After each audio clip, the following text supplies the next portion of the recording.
dia com Jesus. Amém. Mas vamos ficar de pé, irmãos, em 1 Coríntios capítulo 7.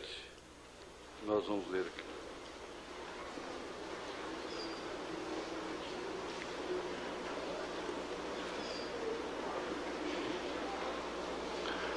Ora, quanto às coisas que me escrevestes, bom seria que o homem não tocasse em mulher. Mas por causa da prostituição, cada um tenha a sua própria mulher e cada uma tem o seu próprio marido. O marido pague à mulher a devida benevolência e da mesma sorte a mulher ao marido. A mulher não tem poder sobre o seu corpo, sobre o seu próprio corpo, mas tem o marido. E também da mesma maneira o marido não tem poder sobre o seu próprio corpo, mas tem a mulher. Não vos defraudeis um ao outro, senão por consentimento mútuo, por algum tempo, mas para vos aplicardes à oração, e depois ajuntai-vos outra vez, para que Satanás vos não tente pela vossa incontinência. Senhor Deus, essa Bíblia está ocupada com tudo que está relacionado à vida eterna e também a esta vida, à dimensão humana, ao casamento, à criação dos filhos, à ordem, conduta e doutrina das pessoas, do indivíduo, da igreja. Por isso, todos ficam inexcusáveis diante do Senhor. O Senhor não é um Deus de mitologia. O Senhor não é um Deus de enigmas indecifráveis, os quais, não sendo interpretados, causam morte. O Senhor não manda juízo algum sem antes avisar. Todo homem está inexcusável diante do Senhor, pela própria natureza, que é uma Bíblia aberta. Nós estamos aqui aprendendo desta Bíblia. Sabemos que nunca vamos aprender tudo. E oxalá que puséssemos em prática tudo aquilo que sabemos. Isso seria o suficiente para sermos pessoas ideais, idôneas, responsáveis em todas as nossas obrigações, em todos os nossos atos, muito especialmente na obrigação do marido, da esposa, do pai, da mãe, do filho. Em nome de Jesus Cristo, nós suplicamos as bênçãos que nós necessitamos, não as que queremos, mas as que nós necessitamos. Amém. Amém. Assentai-vos. Mas vamos ver aqui, começando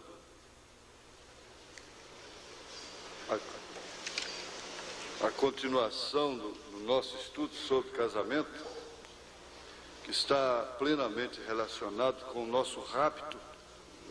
Se você encarar bem a coisa, conforme Paulo quis mostrar, você não vai perder o paralelo do homem com a mulher, Cristo com a igreja. Foi isso que Paulo disse na carta aos Efésios, capítulo 5, né? Depois de falar sobre a mulher e o homem, marido e mulher, ele termina o texto dizendo: grande esse mistério, digo, porém, a respeito de Cristo e da igreja. Assim também vós, cada um em particular, ame a sua própria mulher, como a si mesmo, e a mulher reverencie o marido.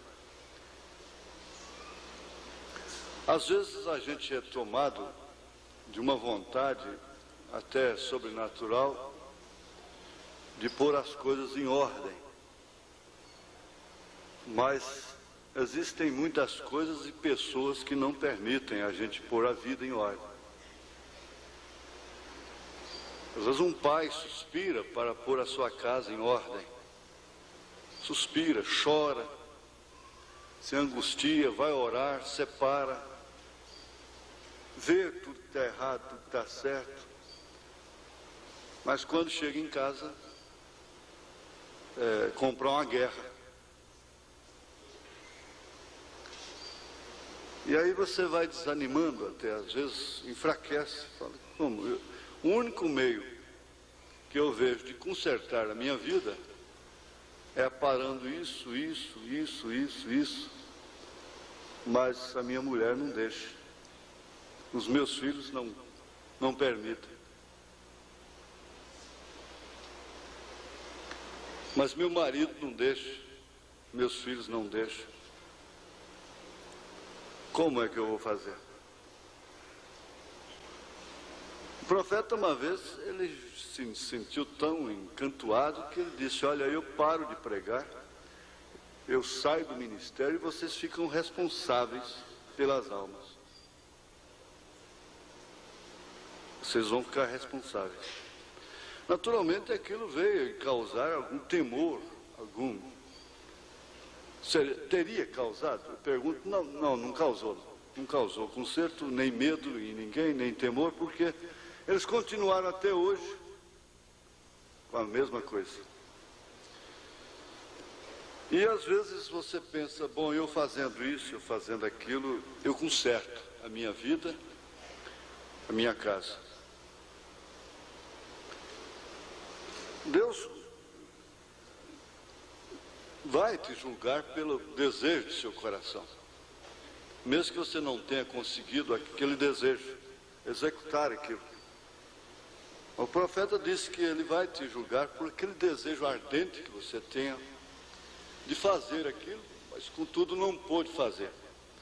Mas você sofreu por aquilo, se angustiou por aquilo.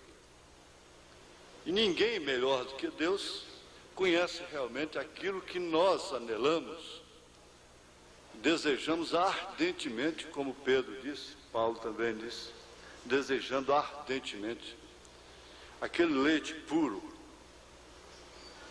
Nós estamos aprendendo a cada dia que a pessoa não pode ter uma boa saúde se não tiver uma boa alimentação. Agora, boa alimentação não é mesa farta, você sabe disso. Não é muito arroz branco, muito macarrão branco e carne e coisas. Isso não quer dizer alimentação boa. Aliás, ali está uma alimentação péssima. Tem gente morrendo mais de comer do que morrendo de fome. O problema da fome ele é localizado. Agora, o que se morre de infarto cardíaco por obstrução das coronárias, causado pela gordura animal, pelo refrigerante, pelo arroz branco, pelo açúcar e assim em diante, não está escrito. Mas não adianta, você pode mostrar, não adianta. Como as pessoas desprezam a mensagem da hora, desprezam e até ironizam aqueles que primam por uma alimentação original, integral. E fica cansativo, fica enjoado, e fica sendo um pássaro raro ali na caravana, não é? E dando trabalho. Então é melhor, joga aquilo para um lado, esquece disso, e enterra a cara numa expressão popular, na comida, do jeito que está. Então, assim às vezes está acontecendo espiritualmente. Não há sentimento de responsabilidade. Na verdade, nós estamos inundados, encharcados de sentimentos pessoais, mas o sentimento de responsabilidade com a nossa própria alma e com aqueles que dependem de nós, às vezes, fica marginalizado. A gente analisar as coisas assim, de uma maneira real, olhando para aquilo como quem está olhando no espelho mesmo, É muito bom. Agora, veja que eu quero prosseguir, e aqui já tem um testemunho dizendo: eu quero agradecer o conselho que o senhor deu para eu e minha família. Agora, se eu fosse pegar testemunhos sobre isso aqui, eu teria uma caixa muito grande aqui de testemunhos, né? Eu e minha esposa no escritório outro dia, porque até aquele dia nós nos dizíamos que casados, estávamos casados, mas na verdade, para mim, nós não estávamos casados. Foi daquele dia, a partir daquele dia para cá, que nós nos tornamos casal feliz. Então eles entenderam que se casaram daquele dia para cá. Agora, isso é uma revelação, não resta dúvida. Por outro lado, compensa que eu ia dizendo: o irmão Brana pregou a mensagem sinal, ele pensou que a igreja toda ia entrar em desespero. E por várias vezes ele se desesperou, dizendo: mas é isso que eu tenho ensinado para o povo todo esse tempo? Não. Mas quando ele ouvia determinados testemunhos, eu posso ter a experiência, o gozo que ele sentia quando ele ouvia uma coisa como essa, não é? Resultado: quer dizer que o senhor não tem sido só pastor, mas pai. A pessoa diz assim: na casa do meu pai não tive estes conselhos que eu tenho com o senhor. Obrigado por tudo, obrigado mesmo. É de coração, de coração. E a pessoa assinou o seu nome. Deus te abençoe também. Agora, essa aqui é um pouco humorística, né? Parece ser uma criança, não sei se a mãe ou alguma moça incentivou uma criança a escrever. Uma menina deve ser. Pastor, gostaria de saber se não tem problema a mulher não casar. Porque para o homem é mais aconselhável que se case. E a mulher? Aí Jesus ressuscitou e está vivo. Amém. Olha, não precisa casar não. Não tem que casar não. Não é obrigado não. Aliás, até Paulo disse aqui, ó. Ele até diz aqui, ó. E bem quisera eu que estivesse sem cuidado. O solteiro cuida nas coisas do Senhor, em como há de agradar ao Senhor. Mas o que é casado cuida nas coisas do mundo, como há de agradar a mulher.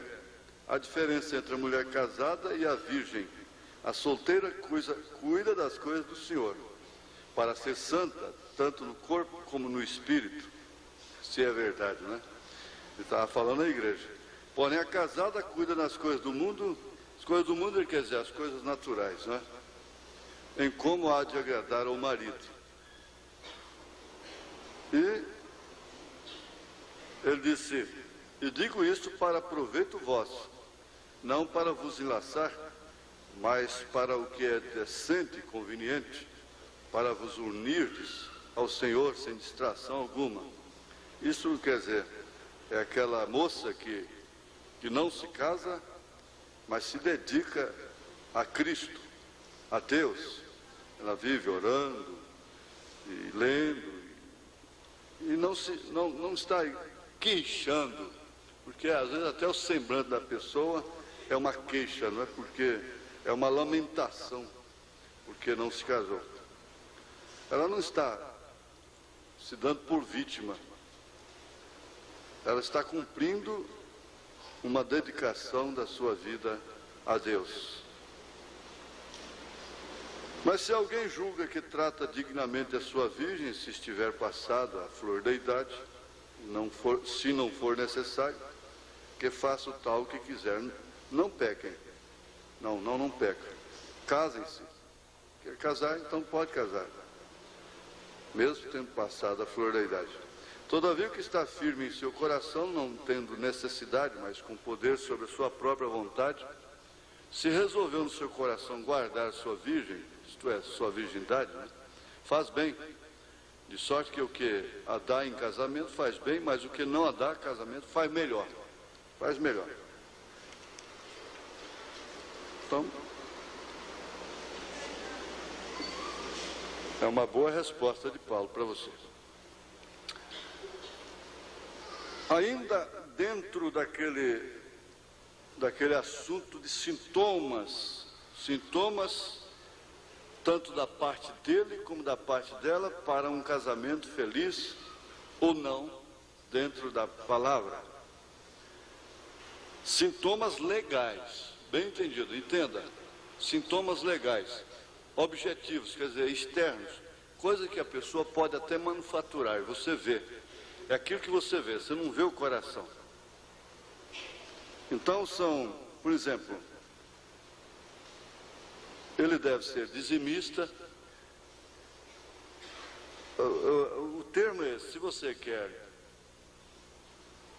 ser infeliz na sua própria consciência, case-se com a pessoa que não é dizimista, não respeita e nem honra o dia da ressurreição, que é o primeiro dia da semana, não frequenta as escolas dominicais, não respeita os pais, se associa, olha, presta atenção, isso é linguagem de Paulo, hein?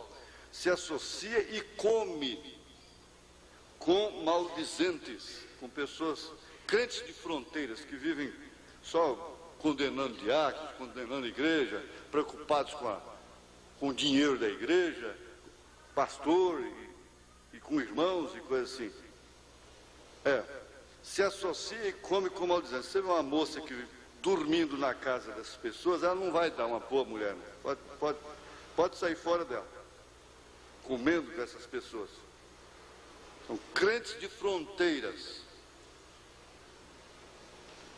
Você nota facilmente que essa pessoa tem facilidade para brincar, é extrovertida para tudo, mas quando pede para orar, é um nervo terrível. Essa pessoa não tem familiaridade com Deus através da oração. Para fazer tudo, é extrovertida, é disposta, brinca e insinua brincadeiras e coisa. De repente, não come sem orar, sem dar graça. Isso é o externo, bem entendido. Você pode casar com um lobo que faz tudo isso. Mas é o externo. A pessoa que não é aciada, não tem determinados cuidados com sua boca, nas palavras e no asseio bucal, com sua roupa, não é questão de ser pobre, não. É aciada. E que não demonstre potencial para esses 6 pontos que nós estamos estudando, para um casamento normal.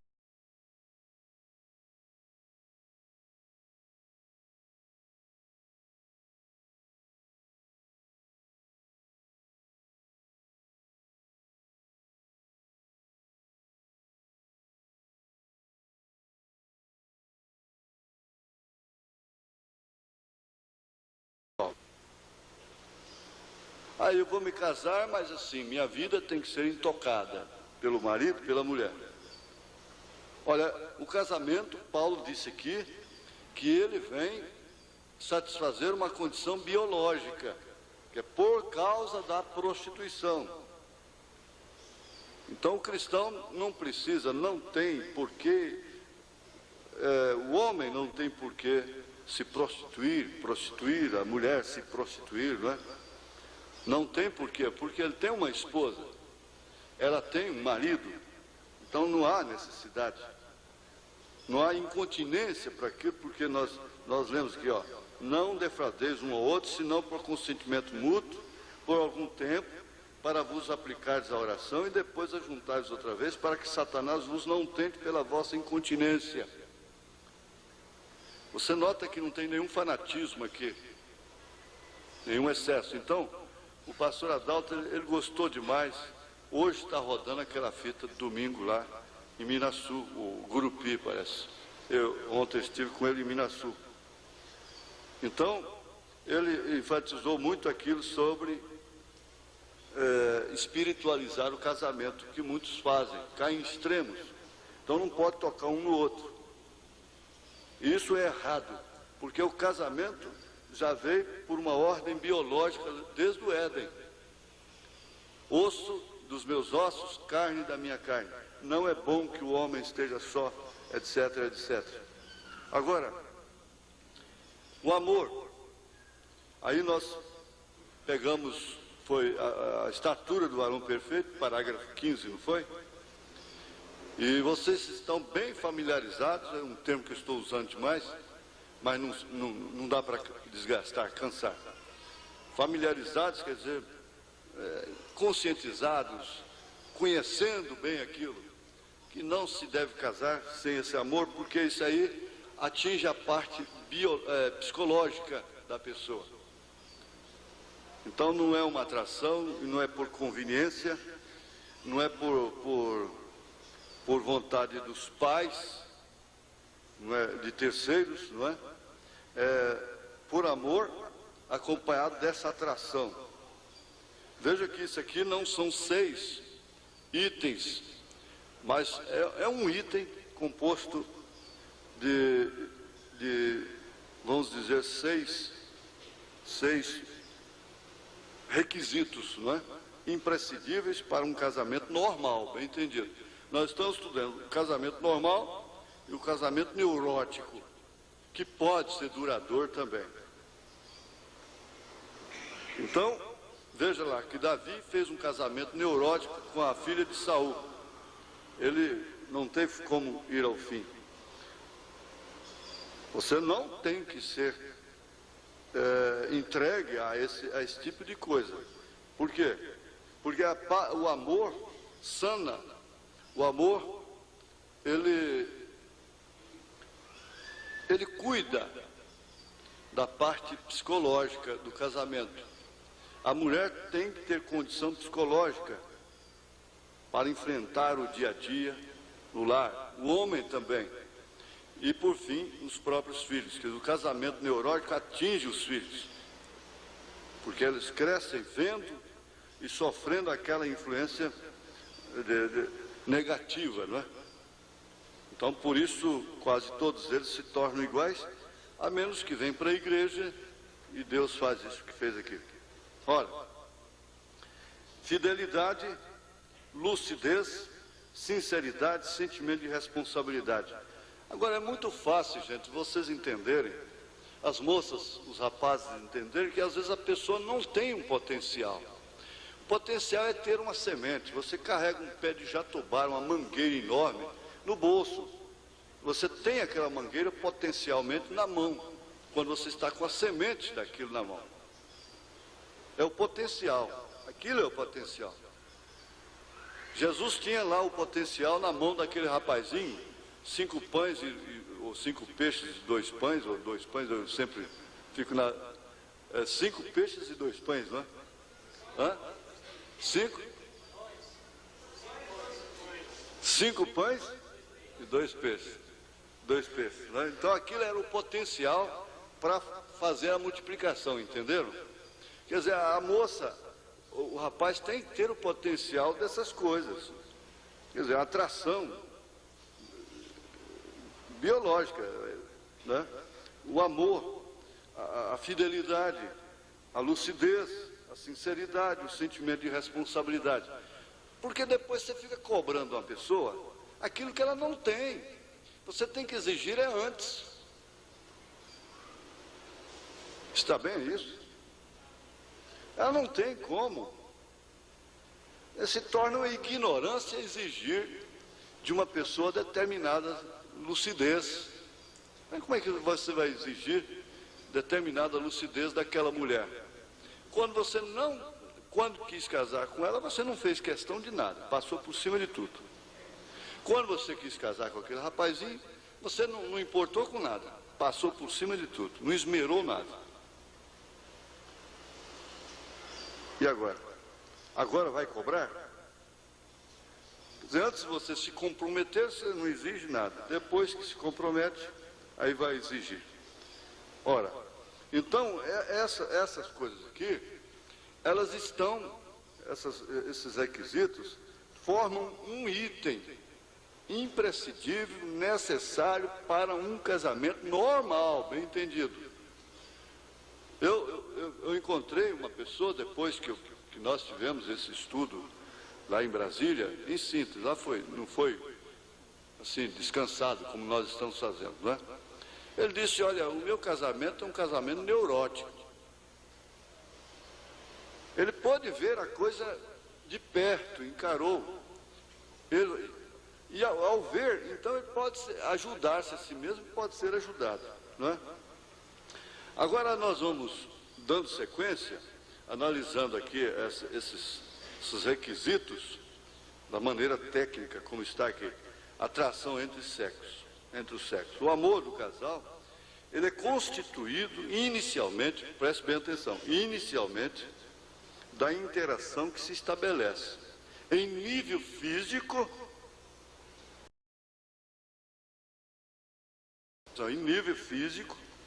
determinado pela atração mútua.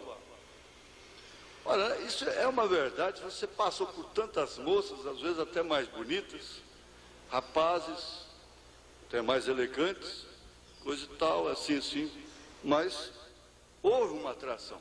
Eu não posso entrar muito na parte íntima disso aqui, mesmo tecnicamente falando, mas Deus é tão grande, Ele estabeleceu tantas leis que nós desconhecemos, mas não é porque as ignoramos que elas deixam de existir, como esse caso da parte biológica e psicológica. Elas existem, a ignorância disso vai nos livrar das consequências que os choques com essas leis trazem sobre as pessoas? Não livram. Agora, muitas, não as conhecendo, mas usufruem de estarem enquadrados com essas leis, mesmo não conhecendo-as. Usufruem inconscientemente também.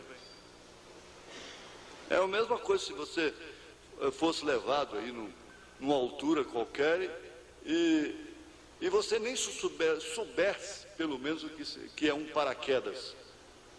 E está amarrado uma coisa no sei lá e você sabe que vai morrer.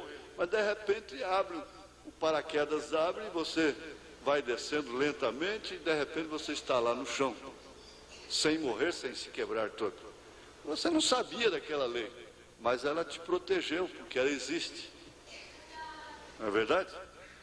Então, essas coisas, elas existem.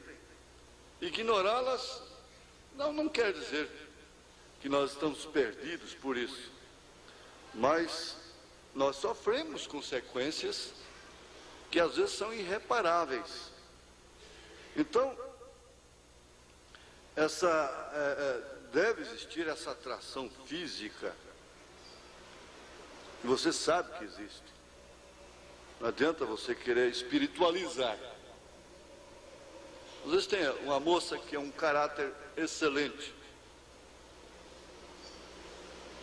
Mas você não tem que casar com uma pessoa só porque ela é boa. Como é que faz? A única coisa que te atrai nela é o caráter. Não pode ser. Agora, o profeta disse assim, que pelo tipo de mulher que você escolhe, você mostra o seu caráter. E pelo tipo de homem que ela escolhe, ela também está mostrando o caráter dela.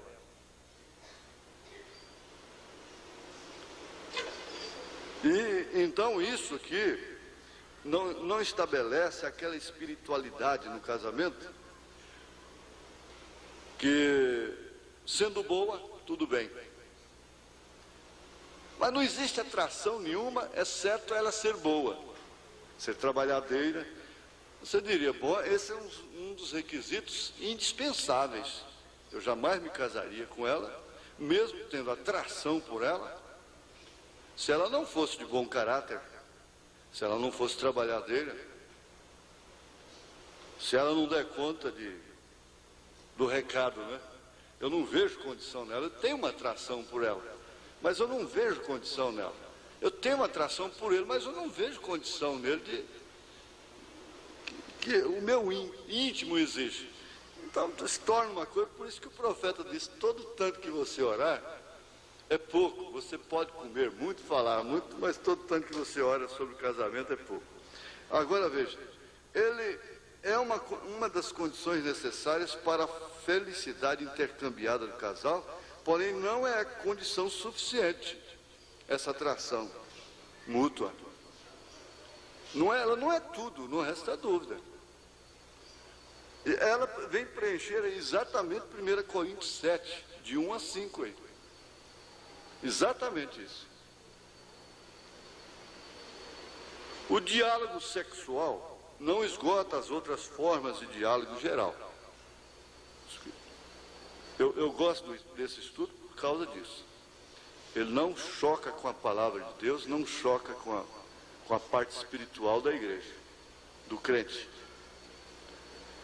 E analisa de uma maneira, vamos dizer, social, né? A parte social da igreja, de uma maneira fundamental, correta. Ora, o diálogo não é só o sexual, é claro. Porque deu certo nisso, tudo bem, isso é a grande parcela para uma felicidade conjugal. Mas não é tudo. Com licença da expressão. Quer dizer, se há diálogo na cama, tem que haver diálogo na mesa. Há um diálogo na mesa, tem que haver o outro lá dentro. E lá no quintal tem que haver diálogo. Em todas as partes tem que haver diálogo.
mas são todas as mesmas.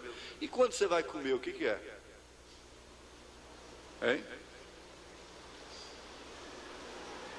Então vamos voltar aqui. Ternura, curiosidade, desafios que a todo momento devem ser renovados, assim também interesses e projetos compartilhados. Até Ananias e Safira combinaram, a Bíblia diz.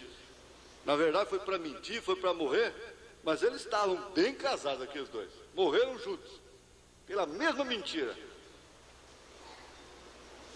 Agora, os cristãos vão morrer pela mesma verdade, né? Pela mesma verdade. Então, veja, projetos compartilhados. Não quer dizer projetos astronômicos. Olha, a mulher desprovida de pretensões, eu falei sobre isso lá no mato. A pretensão. Ó, vem de pretender. Tá certo que o senhor é um homem que vive aqui no mato, seus filhos, sua esposa, você não vê televisão, não vê nada e fica solto aí nesse ermo aqui. Tudo bem. Mas uma pretensão o senhor deve ter. O senhor deve pretender ir para os céus. O senhor não pode ser desprovido totalmente de interesses. A pessoa tem, o homem foi criado com o instinto, inclusive, de aquisição. Não é certo? Então, veja aqui, esses projetos compartilhados, porque o casamento normal é um casamento compartilhado. Isso tira fora o espírito do machismo, do extremo que era antes e do extremo que caíram hoje, não é? Agora, esses interesses e projetos compartilhados, inclusive desejos até mesmo de filho. De filho. Ora, esse desejo de filho, se o homem diz, eu não desejo filho, uma vez eu chamei uma moça, eu tive que chamar, por ordem das coisas, ordem sacerdotal.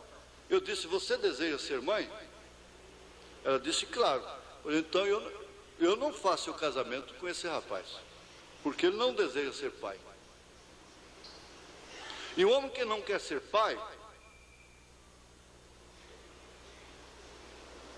e aí? Vai se casar com uma moça que quer ser mãe? Uma moça que não quer ser mãe, não quer embalar filhos nos braços, casar-se com um homem que sonha com filhos, é uma desgraça. O parto, a gravidez dela é nervosa, é murmurando dia e noite, é xingando, é lamentando, é lastimando, é revoltada. Ela não quer filhos. Ele não quer filhos. E você quer. Ela quer e você não quer. E aí, por que casar? Já é um jugo desigual. Não vai ser compartilhado os seus desejos. Há desejos que devem ser os mesmos. Não é porque você deseja torta de maçã e torta de morango, isso não separa casal, não. Eu vou fazer a tortinha de maçã dele, ele é idiota mesmo, eu como a minha de morango. Pronto. E vou caprichar. Fazer a ter a melhor possível. Deixa, então tá bem. Mas há desejos que têm que ser compartilhados, gente. É normal que o homem sacrifique mais os seus desejos pela mulher. Esse é o verdadeiro macho. O homem é aquele que sofre, arrisca, sacrifica-se pela mulher, porque assim foi que Cristo fez. Ele morreu pela mulher. Agora, esse desejo deve ser mútuo do filho. Eu tenho encontrado que isso tem sido uma desavença tremenda. E olha, com a alimentação que nós estamos tendo, híbrida, fazendo homossexuais de ambos os lados, tanto do lado feminino como masculino. Mas não adianta mostrar, porque vai continuar do mesmo jeito.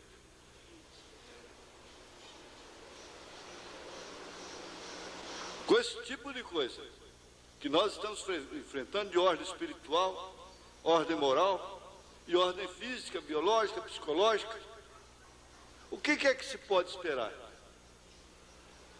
É que a mulher quer filhos? Ela não quer.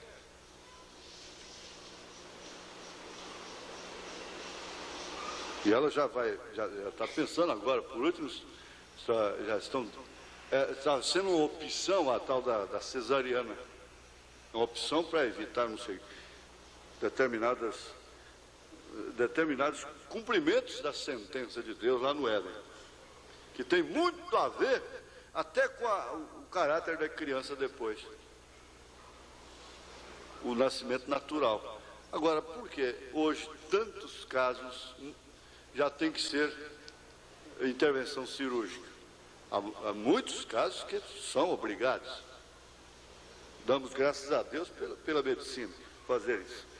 Mas tudo é uma consequência. Mas o que eu quero chegar, finalizar aqui esse assunto, esse tema aqui, ó, é que não desejando e recebendo aquilo como um risco,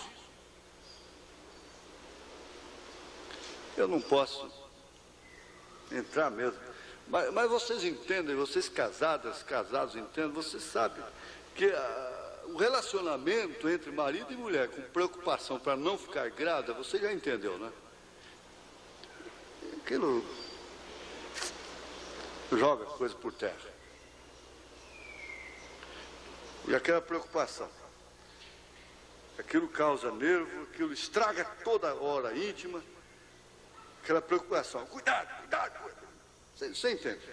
O relacionamento conjugal, para ser revigorado em cada etapa da vida, deve ser constituído por um estado amoroso multiforme.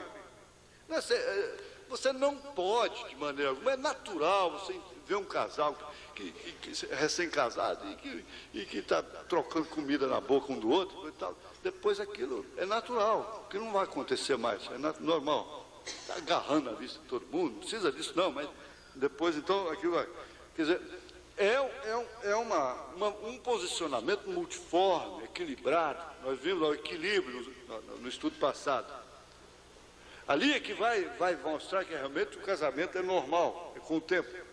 Então esse estado amoroso, multiforme, configurado pela interpenetração psicológica que deve ir se estabelecendo e se modificando ao longo da convivência e a vinda dos filhos. Porque os filhos são resultados, devem ser, pelo menos devem ser resultados de uma vida amorosa. Poucos podem dizer, esse filho é um resultado de amor, é o fruto do nosso amor.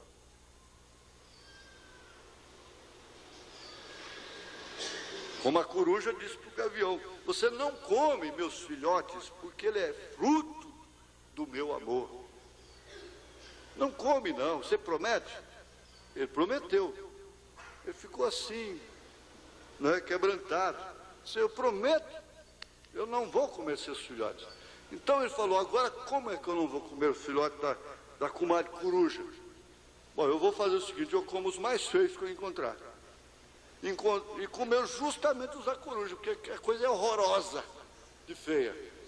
Mas veja como ela estava. Não os como, porque eles são frutos do meu amor. Não houve nenhuma contrariedade. O curiando a gente vê lá no mato, estava vendo lá, ele bota o ovo lá, não deita em cima, né, só fica vigiando. Como é que choca aquilo, irmão Zé Maia? Bota um de galinha lá, apodrece, né? Mas é fruto do amor dele. Disserte ela e ele ficam lá, né? Um substitui o outro.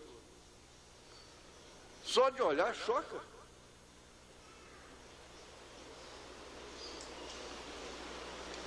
Então, na vida conjugal atual, É necessário abrir espaço para o amor, para que se organize verdadeiramente. Então o casal será um casal conjugal, um casamento compartilhado, normal, equilibrado, sem excessos,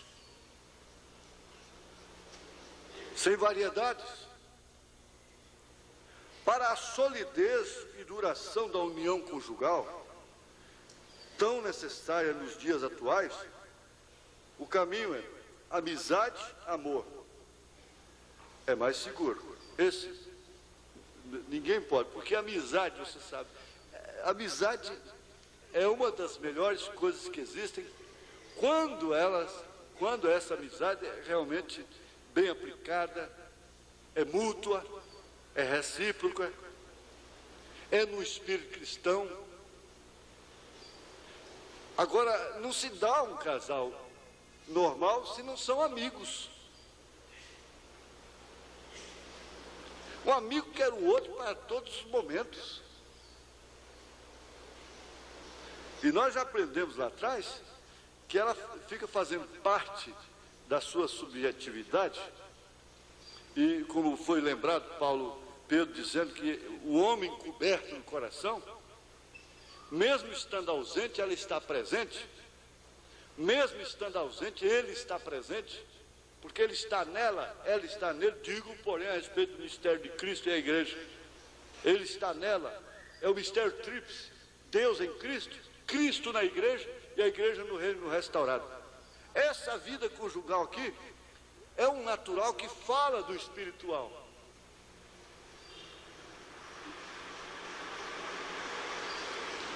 Amizade e amor é um sentimento agradável, não cria temor, não existe medo, não há frustrações, só há confiança um no outro. É confiança relativa. Você não pode confiar que chegou em casa, você saiu de casa, deixou faltando o óleo, o açúcar, o arroz, o açúcar não. Bom, açúcar, rapadura, o açúcar, né? A Coca-Cola também não.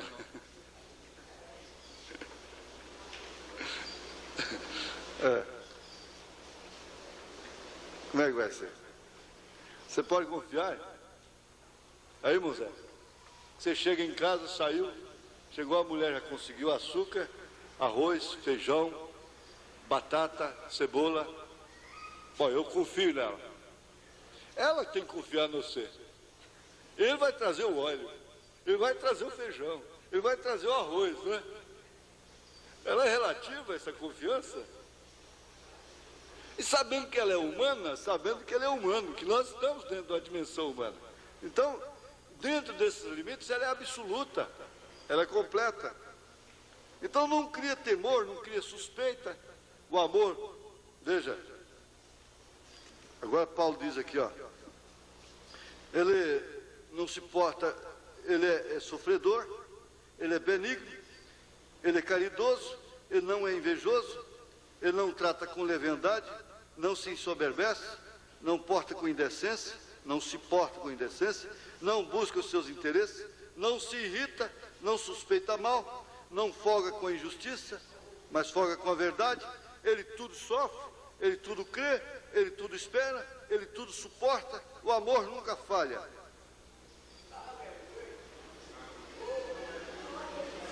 Então, a conclusão que você às vezes chega lá na metade do seu casamento é que nunca houve amor.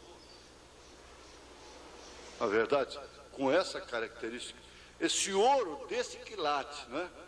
O amor é um ouro de 18 quilates que suporta o fogo, o cadinho.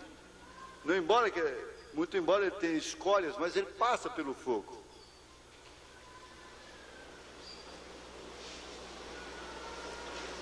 Então a interpenetração psicológica cria gostos comuns que por fim, coisa que você não gostava, você passa a gostar. Lugares que você não gostava, está à margem de um rio, de um córrego, no mato, você nunca pensou, mas que estupidez, como é que pode ser? Pousar dormir, cozinhar, comer no mato, na margem de um córrego, de um rio. O que é isso? Mas você vai, daí a pouco você sente, você daqui a pouco, aquele que vai se tornando gosto seu também. A mulher não fica muito distante em gostos com o marido, não, gente. Ela vai sofrendo vai havendo uma interpenetração psicológica nela. Se esse refrigerante faz o gosto, e o gosto do homem que fuma, e coisas assim, psicologicamente, ora, uma vida influente influencia a outra. Então ela não vai viver num extremo e o marido no outro. Ele não vai viver num extremo e a mulher no outro extremo. Ela influencia ele.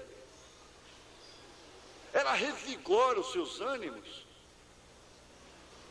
Ela, sem linguagem, ela mostra que ainda há uma vida pela frente.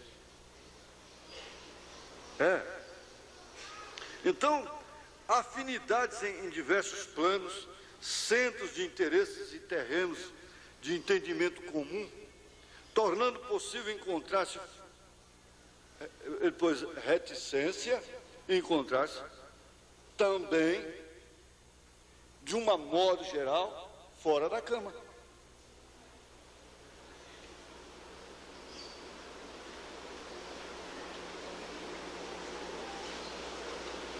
Um dos maiores prazeres que existe, por que não dizer o maior prazer, como Davi disse, é estar na casa de Deus. Agora você vai arriscar um casamento com um homem que não tem o prazer de estar na casa de Deus. Você vai ver. O que é você estar na escola, não ver seus filhos, não ver sua mulher, não ver seu marido, nem nada, ouvindo a palestra que você disse, oh meu Deus, por que não está aqui? Por que não vem? Por que não veio? Por quê?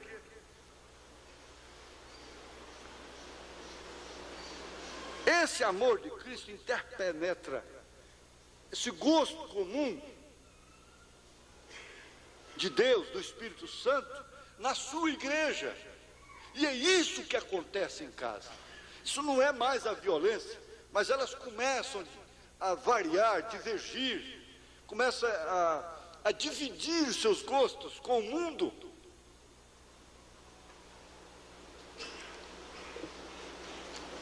Conclusão. Só mais um pouquinho aqui, porque depois não dá mesmo. Aí, domingo que vem, se Deus permitir, nós vamos estudar fidelidade. Conclusão. A interpenetração física e a interpenetração psicológica são necessárias como base da união duradoura.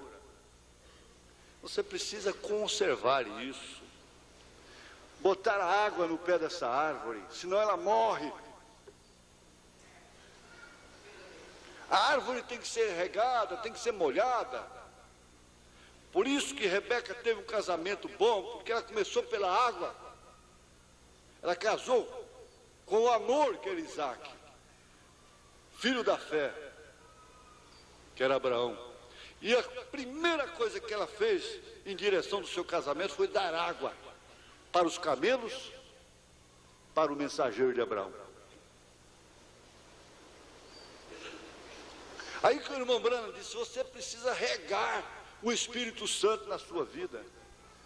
E não deixar que seus sentimentos venham se divergir com o Espírito Santo. É possível sair, é possível brincar, é possível ter lazer, é possível ter tudo dentro dessa dimensão humana sem contrariar, sem entrar em choque com o Espírito Santo. Mas eu estava dizendo para o irmão, disse, olha, é só sair para lazer, a primeira coisa que pega é um espírito de liberalidade nos trajes.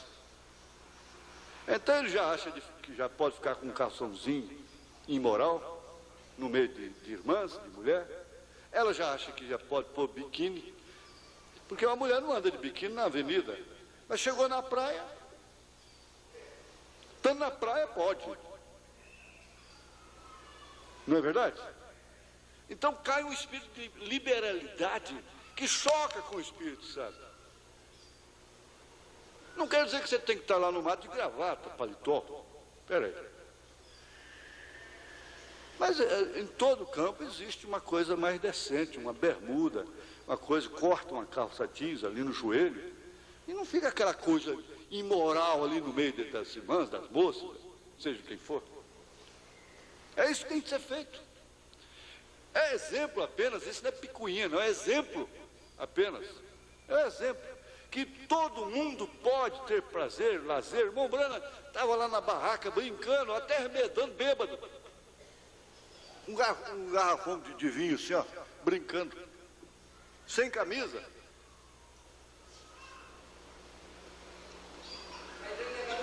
Sem chocar com o Espírito Santo.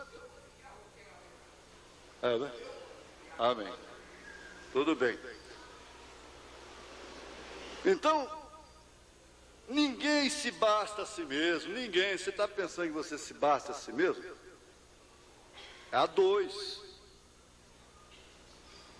A dois. Se reforçam e criam um espaço interno comum que determina a compreensão um do outro. Então ela passa a entender e receber não como sim, e sim como não. Tanto uma coisa como outra. Aqui nós temos um exemplo. Ora, em outros tempos. Mas como é que o irmão, por que o irmão põe um bilhete e nem assina para modificar um sistema da igreja? Que isso? Não, espera aí. Então vamos fazer o seguinte, vamos tirar o programa do rádio para encaixar, vai diminuir meia hora, vai ser menor o cansaço. Agora, por que isso não pode ser feito em casa?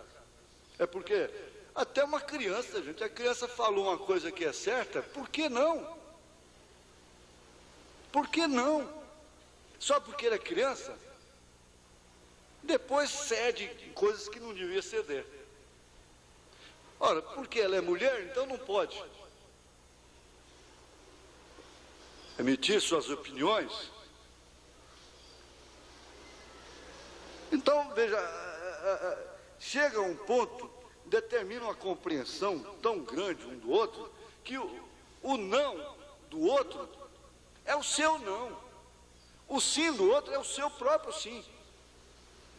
É assim que vai chegar a ser Cristo e a igreja. O profeta diz, ele é ela é ele. Então não foi ele, não foi ela. Quando chegaram àquela compreensão, então foram os dois. Valorizar-se mutuamente é elemento necessário para melhor desenvolver a amizade, o amor conjugal. Valorizar-se mutuamente. Eu já não posso mais tecer comentário. Domingo que vem a gente dá uma reparadinha aqui. Laço que permite suportar a dois as dificuldades da vida matrimonial e da vida em geral, porque em todos os dois campos há dificuldades. Não se case pensando que vai ser um jardim de rosas, só aguinha para baixo. Amém? Deus abençoe os irmãos. Eu passei 10 minutos, me desculpe.